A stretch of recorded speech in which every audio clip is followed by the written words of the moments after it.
müharibənin özünü götürə bilirləri. Mən bir-iki yerdə demişəm, 3000-dən çox şəhidimiz var, 10.000-dən çox qazimiz var. Nədir? 3-cü dünya müharibəsi aparırdıq biz. 3-4 dənə rayon götürmüşük də.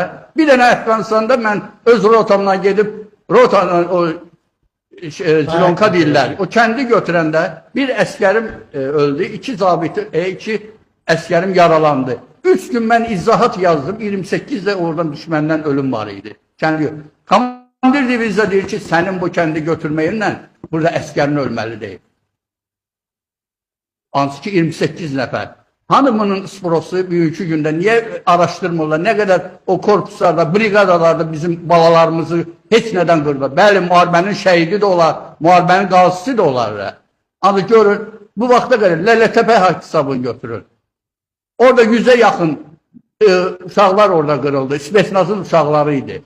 Onların hər biri, burada hamımız yəqin ki o Rembo kinosuna baxmışsınız. O Rembo kinosuna baxanda bir hərbiçi kimi mən deyirəm ki, orada o gəlir Əfqanistanda göy vuruşur. Bu əfsanədir də, mümkün deyil. Sən tək gəl yine bunu sorursun, dağır. Siz inanırsınız ki, onların hər biri artıq Rembo idi. 3-4 ölkədə təlim keçmiş. Onların hər biri 10 Lələtəpə alardı, hər biri. Neynədilər? Bir günün içində o uşaqları, həmin o Zakir Həsənovun savadsızlığı ilə Nəcməddin Sadıqovun satqıncısına, hansı ki onlar cavab verməliydilər. Tərtərək hesabını deyirsiniz. Tərtərək hesabı heç vaxt açılmayacaq. Nə qədər Xanlar Vəliyev hərbi prokurordur. Heç vaxt açılmayacaq. Cənab Ali Başkomandan göstəriş verir. Ya mən deyirəm, nə qədər ki oradadır, o da açılmayacaq. Çünki çox şeylər, hərbi cinayətlər var ki, hansı ki hərbi prokurorluqda açılmalı da açılmır. Çox şeylər var. Açılmalı da açılmır.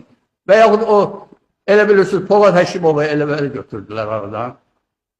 Elə bilirdilər ki, bu günləri 5-ci kolon Azərbaycana daxil olub.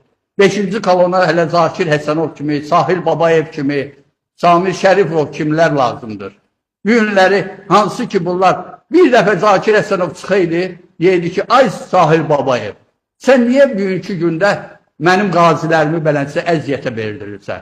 Mənim hərbiçilərimin günləri, pensiyalarını keçirsən.